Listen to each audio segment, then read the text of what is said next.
আসসালামু আলাইকুম ভিউয়ার্স, আপনারা সকলে কেমন আছেন? আশা করি ভিউয়ার্স সকলে অনেক ভালো আছেন। আজকে আপনাদের মাঝে আবার নতুন একটি ভিডিও নিয়ে চলে আসলাম। আজকের ভিডিওতে আমি আপনাদেরকে দেখাবো আমি যে 300 ওয়াট আইপিএস গুলো তৈরি করে থাকি, এই আইপিএস এর ভিতরে কি ধরনের কম্পোনেন্ট দিয়ে তৈরি করা হয়। আসলে আইপিএস এর ভিতরে যে মালামালগুলো আছে সবগুলো আসলে অনেক ভালো মানের মালামাল। আসলে আপনারা যদি এই আইপিএস গুলো নিয়ে ব্যবহার করেন তাহলে দীর্ঘদিন ব্যবহার করতে পারবেন। তো প্রথমে আমি আপনাদেরকে আইপিএস এর ভিতরে দেখাবো, তারপরে এটা লোড ক্যাপাসিটি, চার্জিং এম্পিয়ার, তারপরে এটার যে মালামালগুলো ব্যবহার করেছি এই মালামালগুলোর কোয়ালিটি কীরকম সবকিছু নিয়ে এই ভিডিওতে আলোচনা করব, তাই ভিডিওটি না টেনে আপনারা শেষ পর্যন্ত দেখতে থাকুন। প্রথমে যে আমি আপনাদেরকে ট্রান্সফরমারটি দেখাচ্ছি, এই ট্রান্সফরমারটি হচ্ছে 550 বিএ একটি transformer, load capacity 400 watt. 400 watt জেনুইনভাবে আপনারা লোড দিতে পারবেন এই ট্রান্সফরমারতে, কিন্তু 400 ওয়াট লোড দিতে পারলেও আমি 400 ওয়াট লোড ক্যাপাসিটি এখানে রাখি নাই, 300 ওয়াট রেখেছি।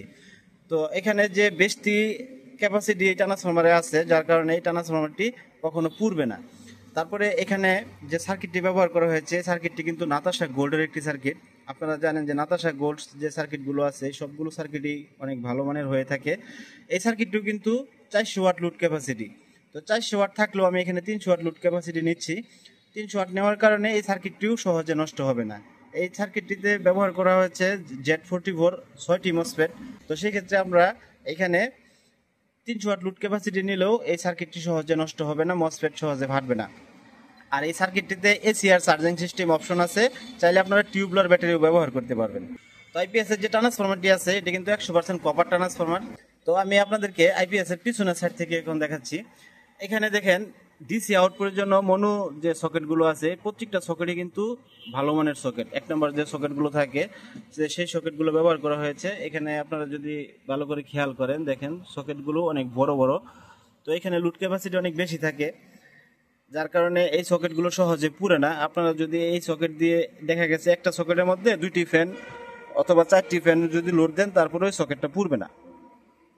আর এখানে সোলার টার্মিনালের জন্য দেখেন 2টি নেগেটিভ পজিটিভ সোলার টার্মিনাল আছে। আর আইপিএস এর সাথে যে ফ্যানটি ব্যবহার করা আছে এটি কিন্তু আড্ডা ব্র্যান্ডের ফ্যান।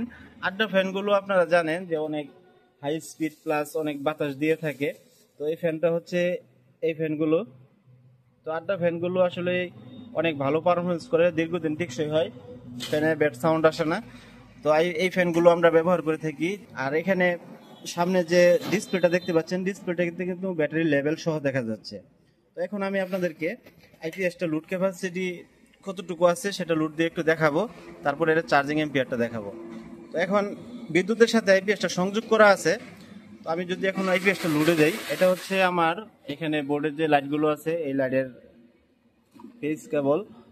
তো এটা আমি প্রথমে আউটপুট ফেজের সাথে দিয়ে দিই, তারপর আমি এখানে সুইচটা দেই। তো সুইচটা দেওয়ার পরে 1 শট লোড দিয়েছি, দেখেন এটা খুলে দিলে কিন্তু লাইটটা বন্ধ হয়ে যাচ্ছে। তারপর এটা লাগানোর সাথে সাথে দেখবেন লাইটটা জ্বলে গেছে। তো এটা আমি আপনাদের কনফার্ম করলাম যে এই কেবলের মাধ্যমে আমার এই বোর্ডটা প্রত্যেকটা লাইট জ্বলবে। তো এখন কিন্তু এটা বিদ্যুতের সাহায্যে জ্বলতেছে। দেখেন এখানে পাওয়ার লেখা আছে, মানে বিদ্যুৎ সংযোগ আছে এই মুহূর্তে। তো বিদ্যুৎ সংযোগ থাকলেও ব্যাটারিটা দেখেন ফুল চার্জ হয়ে বসে আছে, মানে এই লাইটটা যখন লাফালাফি বন্ধ করে দেবে তখন আপনারা বুঝবেন যে ব্যাটারিটি ফুল চার্জ হয়ে গেছে। তো দেখেন ব্যাটারিতে ভোল্টেজ আছে এখন 14। তো 14 ভোল্ট যখন আছে তারপর ওই বাতিটা লাফালাফি করছে না, কারণ আপনারা জানেন এসিআর চার্জিং সিস্টেমে যখন ব্যাটারি ফুল চার্জ হয়ে যায় তখন চার্জিং এম্পিয়ার কমে যায়, কমে গিয়ে আস্তে আস্তে ব্যাটারিকে 14.5-এ তুলে ফেলে। তো এখন দেখেন এখানে ব্যাটারি চার্জিং এম্পিয়ার আছে 5 এম্পিয়ার। 5 এম্পিয়ারটাও আস্তে আস্তে কমতে কমতে দেখা গেছে যে 3 এম্পিয়ার, 2 এম্পিয়ার, 1 এম্পিয়ার, তারপর 0 এম্পিয়ার হয়ে যাবে। এখানে যখন আপনারা আইপিএসটি ব্যবহার করবেন তো বিদ্যুৎ চলে গেলে এবং চলে আসলে লাইট ফ্যান কখনো বাড়ি দিবে না, বাড়ি দিয়ে অফ হয়ে আবার চালু হবে না। স্কোয়ার ওয়েভ আইপিএস গুলো আপনারা দেখেন যে 3 রিলে যে বোর্ডগুলো থাকে সেগুলোতে যে বিদ্যুৎ চলে গেলে চলে আসলে লাইট ফ্যান বন্ধ হয়ে আবার চালু হয়, কিন্তু এই আইপিএসটাতে এরকম হবে না। আপনারা চাইলে সিসি ক্যামেরা, অনু রাউটার, কম লোডের যে পিসি গুলো আছে সেই পিসি গুলো ব্যবহার করতে পারবেন। তো এখানে যদি আমি এখন পাওয়ার অফ করে দেই, দেখেন পাওয়ার অফ করে দিয়েছি, পাওয়ার অফ।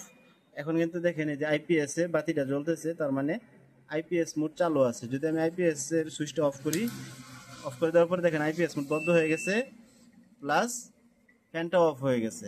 তার মানে এখন কোনো লোডও নাই, আইপিএসও চালু নাই।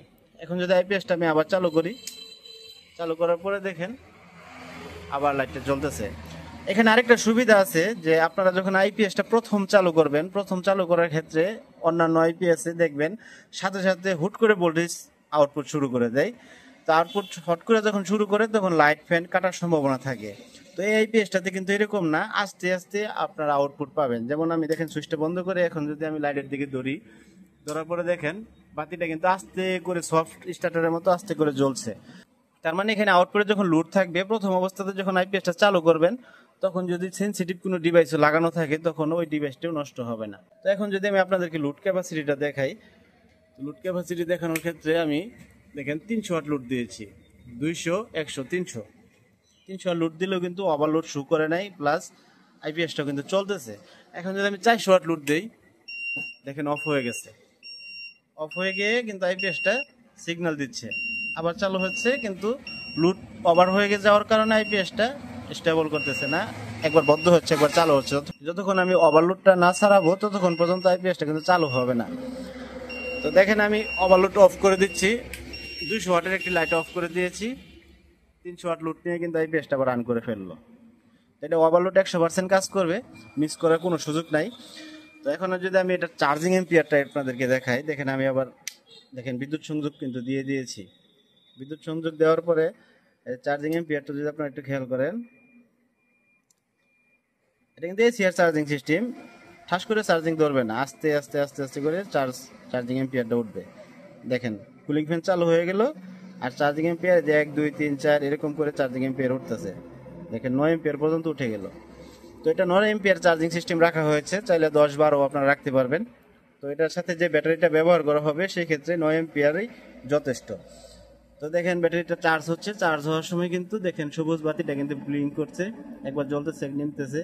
তো এটা চার্জিং হওয়ার সময় বাতিটা লাফালাফি করবে, যখন ফুল চার্জ হয়ে যাবে তখন কিন্তু বাতিটা স্টেবল হয়ে দাঁড়িয়ে থাকবে, মানে জ্বলে একদম নিভে যাবে না, এটা বাতিটা জ্বলে থাকবে, একদম বন্ধ হবে না। তো এটা হচ্ছে আমার 300 ওয়াটের আইপিএস। যদি আপনাদের লাগে ভিডিও স্ক্রিনে নাম্বার দেওয়া থাকবে, সেখানে নাম্বারে কল করে আপনারা আইপিএসটি অর্ডার করতে পারেন। তো আইপিএসটি অর্ডার করার সিস্টেম হচ্ছে, তো আপনারা যেখান থেকে নেবেন আইপিএসটি নেওয়ার ক্ষেত্রে আপনাদের মিনিমাম 500 টাকা অ্যাডভান্স করতে হবে।